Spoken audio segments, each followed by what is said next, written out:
All right, sixth grade, as we move out of the book of Leviticus, the book of law, the book of the priests, we're going to move back into the narrative section of the book of Moses.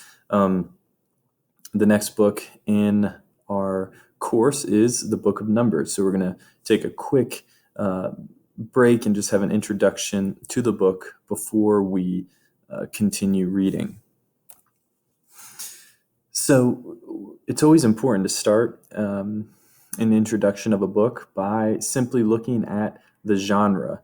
And you can probably guess what the primary genre, what the primary structure of the book of Numbers will be based off of what we've read so far in the book of Moses. But the book of Numbers continues the epic narrative of the book of Moses. And so it is continuing the story that we've been reading. It follows the journey of the people of Israel as they follow their leader Moses to the promised land. And there is a sense in which the entire nation of Israel functions as a corporate character.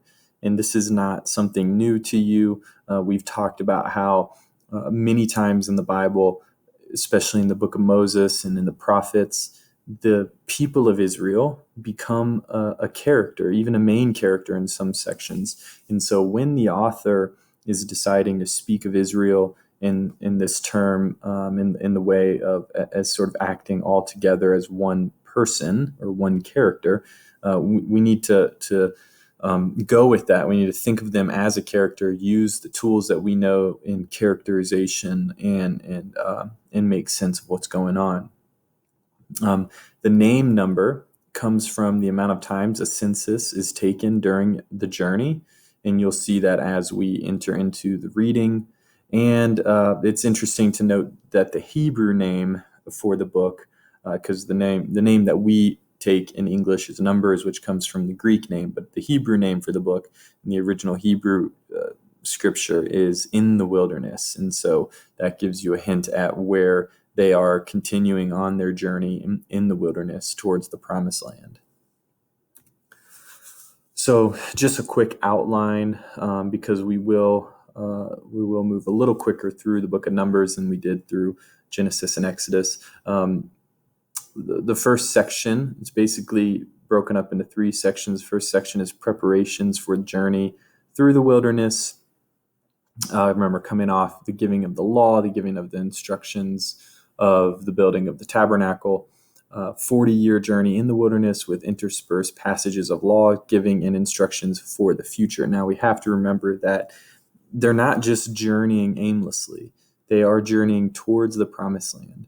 They're journeying towards the place in which they are supposed to be inhabiting, and again, to fulfill the covenant given to Abraham in Genesis, the covenant of land, to be a nation, to bless the world.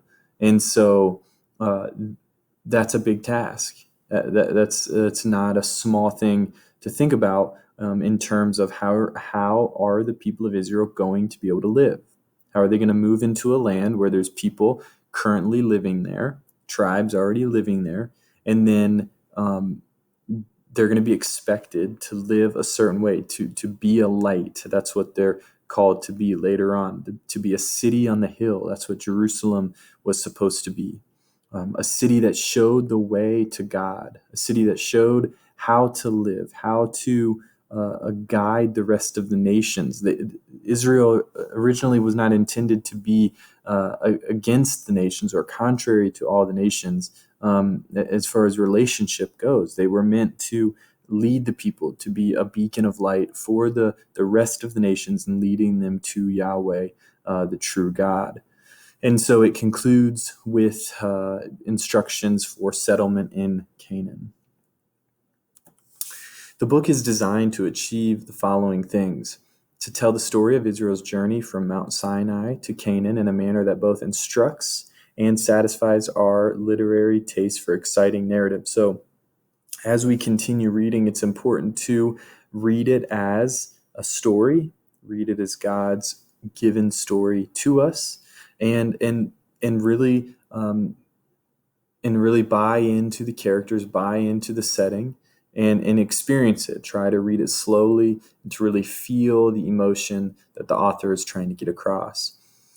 It's also meant to record history in such a way that we can often see universal human experiences embodied in the stories of real life individuals. And we talk about this a lot too in class when we have our seminars. We talk about why a character is acting a certain way. What can we learn from a character that's acting the way they're acting? What can we learn about God through this story? So it's not just meant to record history that has happened in the past. It's also meant to instruct us. It's also meant to teach us and to show us that this is our story as well, and we can go on living based off of the lessons we can learn from these stories. And then it's to cast the journey into the familiar conventions of a travel story. We've talked about this along the way with all the journeys in the book of Genesis and the book of Exodus. Imagine you're a travel companion with these characters. Imagine you're there. You're in the wilderness. You're hungry. You're tired. You're learning all of these new laws. You're learning this new way of living.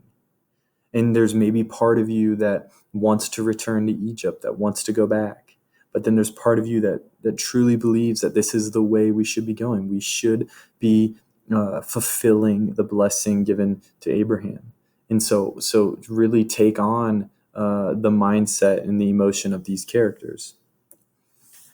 And I'll end here with some tips for reading as we move into this book. A rule of storytelling is that settings are a fit container for the action, which simply means that where the setting is, the actions are meant to be happening in that particular setting. So if you see people playing tennis, you're going to expect a proper storytelling technique would say that, well, they're playing tennis on a tennis court. And so the tennis court acts as a container for the actions of playing tennis. And so the same is true in the storytelling technique of them being in the wilderness. So pay attention to the wilderness and the effect that the wilderness would have on these people. Many of the events recounted in the book require the desert or the wilderness to be the enabling context. So many of the things that are happening to the people are only going to happen because they're in the wilderness. But that's an important thing to keep in mind. And then the unity of the book of Numbers. How is it pulled together? How does it stay as one unified story? The characterization of Moses, of course, we're going to keep talking about Moses and his actions, how he's leading these people. The persistent grumbling and rebelliousness of the Israelites, that's not going to be new. We've seen that already in multiple places in the narrative. The large role played by striking images. So we're going to look at metaphor and the imagery that's used in the book of Numbers. And of course, the journey motif, this idea of journeying to a place, this idea of journeying to the place that God has called these people. And that's a motif that we experience, we live. It's on our motif list, the journey. We are on a journey. We know that God is calling each and every one of us as well. And so how can we experience that? And then the central unifying element is the characterization of God.